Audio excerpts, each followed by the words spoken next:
Hello, care partners, and welcome back to Memory Care with Teresa Youngstrom. Hope you're having a great week. The sun is shining today, and boy, does that help me. I tell you, we've had some excellent speakers on. I hope that you're getting the time to go and listen. You can listen in the car. We're on Spotify and YouTube, so check it out. And of course, you can find all the podcasts on the website, teresayoungstrom.com. And so you can go there. If you're not someone who wants to surf around the internet, just go to the website and you can find them there easily and be able to surf through and just the list and find something that applies to you. All right. So without further ado, I have Jude Jones to share with you today. Let me tell you about my friend Jude. So she's a native of Cincinnati, resides in West Chester Township. Her professional background includes both music therapy and working as a professional musician. She holds a bachelor's degree in music therapy from the College of Mount St. Joe and a master's in education from Xavier University. She's passionate about using music in creative ways to assist clients with dementia. Hence, that's why she's here. Certified board music therapist for over 40 years. Her experience is incredible, you guys, including mental health, dementia, and hospice. She really has great experience. She served as the music therapist, actually, at Cedar Village Retirement Center from '06 until 22. Tons and tons of experience with residents and being able to share her skills. She also wrote a book. Guess what? She wrote an incredible book, right? Dementia. And it's really good. Great ideas, great practices.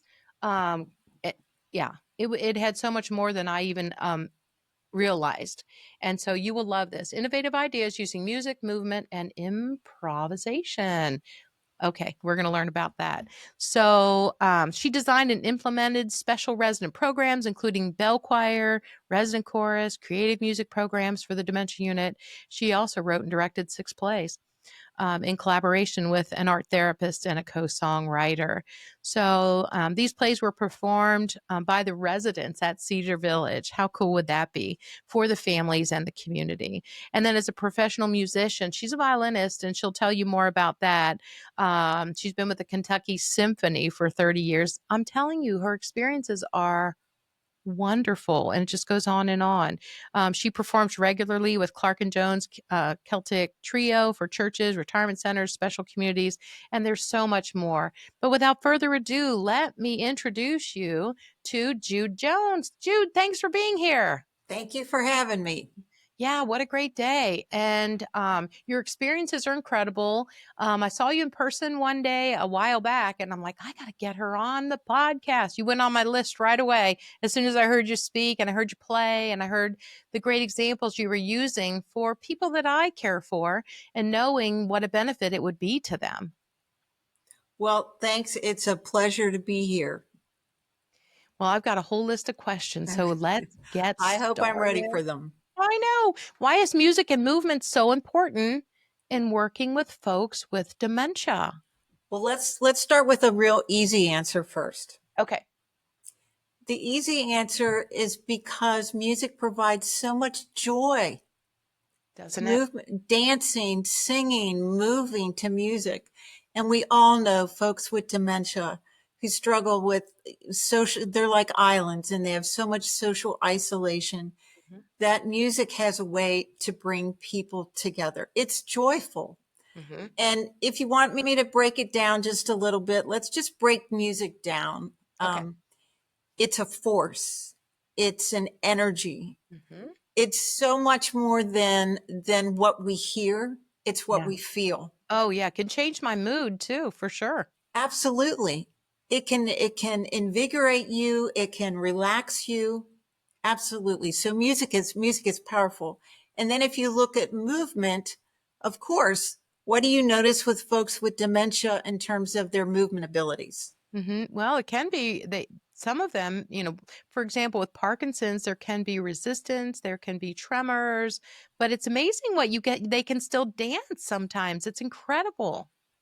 Right. And it can kind of help focus, it can increase their mobility and focus their energy. And I think what's really, really key here to understand, this gets a little scientific. Okay. but we're all in this program for all those things. So just an auditory cue alone Mm-hmm. can activate the motor center of the brain. Nice. That's fabulous when you think about it. Mm-hmm. And if you think of it for yourself, if you hear a piece of music, you might just subconsciously start moving your shoulders, or you're tapping your toes, or my husband is beating inside the sink, Yeah, or it's incredible that music has the power just to do that. it And does. And going to nursing homes, and I've taken groups to nursing homes before, and we did patriotic songs one day, and there was a gentleman who hadn't walked in 2 years who stood up and saluted. I didn't even realize he had been, in the Air Force, and that was very much a part of him. And it was so cool that even though he wasn't good with his language, he certainly wasn't good with his mobility, but that music touched something in him. absolutely. It was really cool. Yeah. I And think also it's important to understand that music conveys, and movement too, a lot of things that words can't. yes. And it's received in a different part of the brain. So even if my language and cognition is jeopardized at this point, I can still appreciate the music. And Absolutely. oh, what a gift you're giving these people. So what is it about music that makes it trigger memories? This is a great question. Hmm.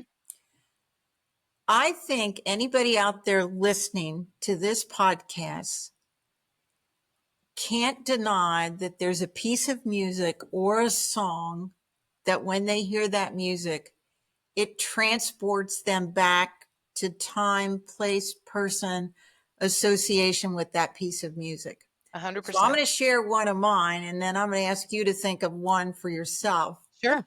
But for me, it's whenever I hear the song Cherish by the Association. I'm in 8th grade. I'm dancing on the B&B riverboat at a graduation party with the quarterback Nice. who later dumped me. But anyway, it's just that, and there's so many, but for all of us. But Sure. and they say there's a lot of research that suggests that music memories are generally triggered by things from music that we heard in our late teens and early adolescence. So that was it for me, 8th grade. Hmm. So those are some of the strongest memories. And that's important when you are programming music for the different clients you work with, like if you can kind of work within that time frame. Hmm. Now, okay, I shared one for me. Yep. What is a music memory for you? Yeah, and immediately Highway to Heaven came to me, and, Okay. because that was the first time I slow danced with, who later became my husband, our senior year. We started dating our senior year, and the first time I slow danced with him, and that was such a long song, and, but it was so great, and so I love that. Absolutely, it triggers memory, and because I'm married to him and we went to high school together and we listen to so much of the same music, it's so funny that we listen to Eagles and all that, raising the kids. My kids know all the 80s and late 70s and early 80s music. It's so funny, I but think it's what's so great. interesting is what we just shared with each other were both love relationships. Yours went a little further than mine did, Uh-huh. Uh-huh. but they were also the same Yep. time frame for us in school. Yeah. Yeah, isn't it amazing? Yeah, Yeah. and I have learned that, and I try and tell families, think about the music that was popular when they were, teens and 20s. And That I'm glad you said that, because that is so important. mm, Um, it's kind of funny. I've been doing this for a long, long time. And when I first started out and I was in my 20s, or whatever, and I was working in the nursing homes, the age range at that time, a lot of the music was the 5'2", Eyes of Blue, the 20s, the 30s, yeah, you know? right, Okay, jump cut. I'm retired, but I'm only semi-retired. I got my foot in the door still, and I'm doing a lot with the Creative Connections group. right. Jump cut to that group right now, and um, it's more 50s and 60s. Mhm. It is the Eagles. It is the Beatles. I It know. is Elvis. Yep. It's not so much the 20s and 30s Mm-mm, I anymore. love John Denver. I could Yep. listen to John Denver. Mhm. And that I brings just me did Creative Connections the other day, and John Denver is huge. oh, just it's calming to me. I love his songs, and it's Yeah. calming. Isn't that funny? Um, oh, that is so good. I know well, you're the expert, but it is amazing how you can pick the wrong song, though, for someone. Like, say they like country and you put jazz on, it's not gonna set well, so it is important to find out, don't you think? Yeah. And that you brought up another great point because yeah, you can kind of semi-classify music as okay, that's happy music, or that's sad music, or Mhm, that's angry music, or mhm, but it becomes very subjective based on the personal experiences with a type of music where you have to be real careful. mhm, Um, mhm. because for you, a certain song might be really make you feel great and you have wonderful memories. That same song for me might not be the case. Oh my gosh, you made me think. So, unfortunately, there was a car wreck when we were in, 8th grade, and one of my best friend's brothers was he ended up dying a few days later, and that song, there was a song that was for me, brings me back there, and I can't listen to it. You know? I can't listen to it. Yeah. It's you're so right, and that's a strong feeling. Yeah. It Yeah, and is. And that's the other thing. Music is very raw. yeah, Yeah. yeah. Oh my gosh. So, we talked about that. You say your book provides innovative, creative singing and movement activities. Share some of those examples from the book. I found that to be so fun because I'm a music person. I love music. So I love to sing. That brings me so much joy. And my husband knows that if I'm singing, I'm in a good place. And And so yeah, if you're just not singing, then he needs to be careful. well, yeah, and sometimes he'll say, "You haven't been singing," and I'm like, "Oh, yeah, maybe you're right. I need to do that." So, because it brings me joy, and so yeah, tell me more, some examples from the book about singing and movement, because there's some great examples in there. I would love to because I think these are things that I tried to write the book. You can't please everybody, right? I think there's a song about that, the garden party, or you can't please everyone, so you got to please yourself or whatever. But I tried to make the book, it's not everything for everyone, but I tried to make it there's something in there for everybody, I Yes, hope. I agree. Um, and in terms of, so whether you're a caregiver or whether you're an activity professional, a nurse, a social worker, that hopefully there's something in there that you can grab onto. And and I think a lot of times for people when they say, oh, I can't sing. I mean, singing is great, but it also stirs up some low levels of confidence in there in terms of leading. So I tried to give some in what I think are novel approaches to Mhm. using singing and movement. And you said you want a I couple want examples. example from the book. Okay. Yeah. So let's just take creative singing in general. Mhm. Um, I like to use what I call the bits and pieces method. So for me, that's first of all, folks with dementia, we can't give them too much information, right? Right. Overwhelm. Mhm. Right? It just goes over. Right. The same thing with the song. If it's too long or it goes on or they can't grasp onto everything. But if you target a key word or a key phrase or even work the chorus, then I think you're going to have more success. I find that's what I call my creative approach. So I Mhm. might like take the song Downtown by Petula Clark. When you're Down, alone and life is making you lonely, you can always go. downtown. That's right. And so that word repeats, and I just keep bringing it back. And Mhm. oh my goodness, Teresa, I would do this on the dementia unit at Cedar Village, Uh, and this was with the folks that really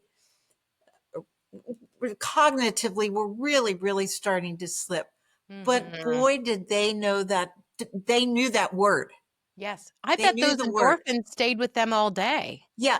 And they would start to go downtown. They would start to put gestures with it, which I find important too. Yeah. So that's one example. And then just key phrases and songs are important too. Like Deep in the Heart of Texas was always fun to do because it was rhythmic. But more importantly than that, bits and pieces, if you think just the chorus. Mhm. I was in Nashville trying to be one of those songwriters down there. Yeah. Boy, was that a humiliating experience. Aw. Um, that's okay. We got a little success, You but found your niche, though. You found your niche. I did. But if you work the chorus of a song, Mhm. Let It Be by the Beatles, Oh, let it okay? It be. goes on and on and on, Yeah. right? Yeah. And as soon as I said that, you in your head looked like you were able to sing those words. So true. I mean, you associated with it. Let Oh, it yeah. be. For sure. It's a small world. It's a small world. After Because, all. right. And the saying in Nashville was this: don't bore us, get to the chorus. Oh, okay. So if you're doing a group and you're going through this, the other day, actually, I was singing Do Wah Diddy because Okay. it's got a lot of call and Did it response. do? She Mhm. looked good, it had a lot of, and the Do Wah Diddy part. But what I realized when I was starting to sing part of the verse, there were a couple folks over there that sort of like kind of got distracted and started talking to each other for a while because there was too Mm. much of a verse going on. Okay, yeah, then we need to get back to the chorus. Mhm. It's very Okay. interesting. So, I think in there, I do, people have asked me, they do say, do you do sing-alongs? And I cringe a little bit. Because for me, a sing-along, I'm not going to knock it Mhm. but it conjures up for me folks with papers in their hand Okay. and Okay. trying to sing songs all the Cumbersome. way through. And Maybe they can't I read. Some of them find can't that, read anymore. what's that? I'm sorry, I didn't hear Some of you. them can't read anymore. Yes. Or what do they start doing with the paper? Fiddle, fiddle, fiddle. Or put it in their mouth, Or right? If you're tearing, working tearing, with tearing. Yeah. so yes, I will use maybe at Christmas time if it feels like, those song sheets kind of help. Yep. But I find that if I do a sing along, that if I can pull in what I call the everybody knows songs, or at least sprinkle them in, the You Are My Sunshines, the My Bonnie Lies Over the Ocean, the I've Been Working on the Railroads, just a little bit of them. But people can grasp onto those, and they can sing that song all the way through. That is such a great example, and you know what it made me think of? What's that? When I was caring for my mom, there were some things that brought her a great amount of fear, and were difficult tasks. Like, for example, she eventually needed Hoyer lift to get her out of her bed and into the wheelchair and back again. And, there were times we had an electric one, was very smooth going up, but there were times when we had the pump one, it's like, "Burr, burr, burr, burr." She feels like she's falling. That Yeah. that fear of falling with dementia is a real thing, and it would trigger her, and I'm telling you what, she would be cussing and carrying on, and I started singing, "Up, up and away in my beautiful," and I get to the end, and she would lock on me listening. She wasn't a singer in my life, right? But then when we would get her rested down in the bed or in the chair, I'd say, "My beautiful," and she would And go, she, "Balloon," and I'm right. like, "Yay, we did it." Yeah, And you know what? We started doing that every time. And also, hate to say this, but trimming the toenails. So I would sing to her while I was trimming absolutely. the toenails, and she would be in a different place in her mind when I was singing to her, and I would tell her what I was doing. But it was an absolute game changer for caring for someone, Jude. This is so important. Absolutely. And if more people would just use what you just did in their daily life. I mean, I know for me, I get to come in and do the groups and go home. And for folks that you work with and in your program, Right. the memory care of folks that are 24/7, working with these behaviors and things that they have to deal Right. with. But just a little bit of music Mhm. can kind of help a whole lot. I'm glad you found that to be Oh, so yeah. helpful. Yeah. because that fear that I can just see that Hoyer lift. Witnessed that at the nursing home. And oh my goodness, whether you had dementia or didn't have Yep. dementia, that was just, Scary. because there were accidents that happened sometimes. Yes, but you feel so vulnerable, and it's Yeah. very frightening for them. Oh Yeah. my gosh, this is fun. Okay, let me get the next question. Time is just ticking around. Okay. Singing's long been established as a valuable tool to help people with dementia. You have a chapter in your book called Creative Singing. What do you mean by creative singing? How is that different from the group sing along? Or did we kind of cover that? Or We did kind of covered that a little Okay. bit. Yeah. Didn't know if there was more. Okay. Yeah. Let's see. What would you suggest as a treatment approach for someone with dementia who is exhibiting agitated or aggressive behaviors? I know this is a great question and a question that comes up a lot. Yeah. And it's also a difficult question to answer at the same time. But I'm going to tell you from the music therapist point of view. Good. So let's preface that by knowing that this is again the power of music, and there's research to prove this, that the tempo of music, meaning the speed, okay, Mhm. can align with our respiration rate, our blood pressure, our skin temperature. That's very powerful when you think about that. So knowing that a high energy piece of music probably has us, gyrating and shaking and dancing and that sort of thing, whereas a more meditative piece of music that is slower is going to slow those respirations and Right. blood pressure and those Relax things me. down. I Okay. agree. All right. Okay. We know that. All right. Back to the agitated person. Right. Okay. So they have a lot of anxiety, don't know what happened, Mhm. but they could, it can come, we know it can come out of Yeah, they may nowhere. all of a sudden not know where they are, gotta go Right. home. Yeah. I want to go home. Oh, Mhm. that's classic. I want Yeah, to go home. For me, what is helpful is, and I think you could probably agree, we have to meet that person where they are. for sure. Oh, Teresa, it's okay. Just calm down. You'll be fine. No, that's not going to work. Oh, Teresa, just sit over there. Let me bring you a snack. Yeah. That'll ramp me With, up with your because gloves. obviously you're not hearing me. Yeah, obviously. Yeah. And yet those are kind of some um, natural responses that the person who's maybe not schooled in what to do might Correct. try to do, We see right? it all the Don't just time. calm down. Yeah, But no, it's the ISO principle. We have to meet them where they're at. correct. So for me, I would use a drum, okay? And I would ask you to just play that drum in terms of how you're feeling right now. Yeah, which might be big banging or it might just be gentle Right. rhythm. And Yeah, whatever you do, and in terms, I would be observant of your facial expressions. Are you grimacing? Are you starting to throw the drum at me? But I would drum with you. yeah. I would drum right along with you. Okay, so whatever I was doing, you would join. Whatever you would do, I would do. And I would assume that if you were agitated, it might Bang, not be bang, fast, bang. but it might. I'm glad I'm sitting at a table.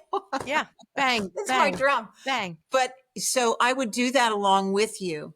And then I would gradually try to bring it down. Oh, I like that. I It's like not, and it's like if you start escalating again, then I would go right with you. Okay. And this is going to take some time. But the whole idea is that by bringing it down, then those body functions that we talked about earlier would start to align with the music. You are so on track with this, Jude, because I just got off the phone with a consultation with a woman trying to help take care of her mother. And we were talking about terms that I use a lot when I'm counseling is we need to validate their position. So bang with them, get on board. Right. So if they're yelling at you about something, oh my gosh, you're so right. I'm glad you told me. So bang with them. And then I always tell her we validate, we de-escalate. Right. And then we can redirect it, but you have to de-escalate Right. before you Right. try and move them. Right. And so that's just what you were talking about, with the drumming though.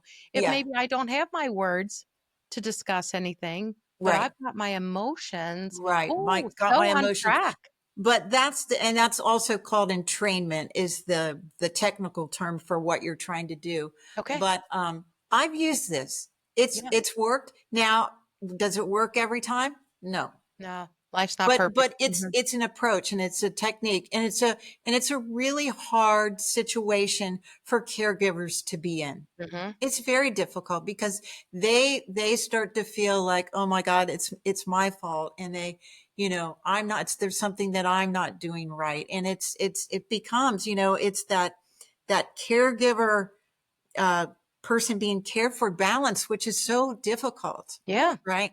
Yeah. Oh, so difficult. Yeah. Ooh, this is so, so good.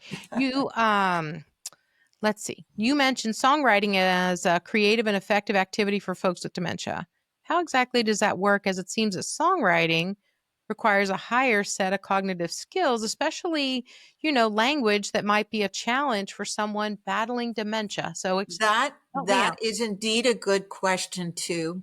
Um, and yes, songwriting does require a higher set of cognitive skills. Um, but I'm going to share ways that you can kind of work with songwriting. First of all, let's look at songwriting as an art form. It is expressive. Yes. Okay. Just like drumming was expressive in terms of the emotion or how you're feeling, Hmm. songwriting. So it takes a lot of prompting, it takes a lot of gesturing, and it takes some techniques that I call songwriting 101 for dementia. Hmm. Okay, so let's look at this as an example. There's something called a parody, and a Hmm. parody is when you take an existing melody but you put your own words to it. Okay. Well, even then, if I said, okay, Teresa, rewrite the song, You Are My Sunshine. Okay. Don't worry about my goodness, that's what am I supposed to do? Yeah. Or Where do I start go? rewriting the song, Take Me Out to the Ball Game. Well, you know those songs. So, at least those melodies are familiar. For That's sure. number one is having something that a person knows because you're not going to be able to put words in if you don't know the melody to begin with. All Correct. right. So you have to pick a melody that's strong. But you know what? I even need to back it up even more. That's still asking a lot. Yeah. So, you know how I said earlier in my creative singing that I like to work with bits and pieces, right? Hmm. I target a word like the downtown or um, so for songwriting, the same thing. So this is what I found to be really, really helpful is the song "Oh What a Beautiful Morning" from Oklahoma. Hmm. Oh gosh, I love that. It's a I was great song. I was in that musical in high school. So Oh, there great. you go. I There's know all the another. songs. Yeah. I hope that's a good memory. It's a great memory. It's a Yeah, great that memory. association. So this song is really great. I've tested the waters with this song. The Okay. same group in Dementia in Cedar Village that would go downtown with the song "Oh What a Beautiful Morning." It what not just sometimes it was our opening song for Oh, I love music it. therapy a couple days a week. Okay, and Yeah. they didn't know the words to the chorus. It didn't. I mean, to the verses. That didn't matter. We sang the chorus over and over. So in songwriting group one day, I said, "Is it a beautiful morning for folks?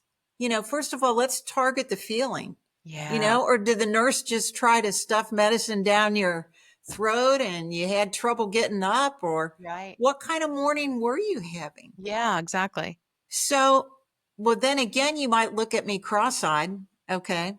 But I can give you some suggestions. I can say, was it a beautiful morning and you're going to have a good day, or was it a not so beautiful morning? Mhm. Mhm. If you might be able to share with me what was going on with you, or I might be able to help prompt you, maybe you have a headache. You do, Mhm. maybe you didn't sleep. We Maybe you can't were always tell, and frustrated. sometimes they can't even tell us Yeah. what's going on. In the group, in the Giving Voice Foundation, I got this idea. This lady came up to me and she goes, Oh, I just love singing all the songs that we do because it was really a terrible morning this morning for me. Oh, so you lifted her up with your songs. Not only that, we put it in a song. Oh, Oh, what a terrible morning. oh, Oh, what a terrible day. I okay. have a terrible feeling. And then we had to change the last line. It's going to be one of those days. Okay. So we're Interesting. validating the feeling, but we are rewriting the song. That's a very, very like composite way to look at like songwriting. But I have found that that really, really works. Sometimes they can give me a word, or sometimes they can give me an expression. Can you show me on your face? And I'll try to find the word to put in the song, Right. you know? Oh, this is so, so good. You know what, Jude? We're about out of time. This has gone so fast. Oh, oh I'm my just such a goodness. huge fan of music, but I need to know, I need you to tell my audience how they can get a hold of you, how they can get your book, Right. just all the information they may need, and then we'll end up putting that in the show notes too. But I just want them to hear it from you. Okay. Here I go. Yep. So, thanks everybody. My name is Jude Jones. I can be reached at heyjudejones.com. HeyJudeJones.com. That's right. And Teresa has my book, but so do I. Yes. Yeah. Take And a screenshot of this so you know what it looks like. you can find it on Amazon, just like we can find everything on Amazon, right? Yes. If you just if you go into the search bar and put dementia Jude Jones, I should pop right up. Yes. Um, and I would love to get your feedback. If you do happen to get the book, that would be great. Oh, That would that be would be great. great. This has been so great. I think partly because I love music so much. Uh, Well, I can tell. I can tell. yeah, but what a joy it's been having you on here, Jude. We might have to do it again sometime, I would because love to. I know you're a wealth of information and you have so much more to share. But anyway, thanks everybody for being here today. What a great guest we had. I hope that you'll like and share and subscribe so we can keep spreading the good news. There is good news. You guys, dementia's hard. Dementia is hard, but guess what? It doesn't take you in 3 months like some of those crazy cancers. Dementia's a journey, and our job is to join them on the journey. And this is another tool for you to put in your tool belt. Music's an amazing tool. It helped me in so many ways set the mood for my mom, bring her back down off the ledge, cut those toenails, right? And it was so great singing to her. And I use singing also with the grandbabies now, and it's amazing how they respond. It's just a beautiful thing. So thanks again to Jude Jones. Go out there and buy her book. It's wonderful. And as always, guys, you know how I feel. You got this.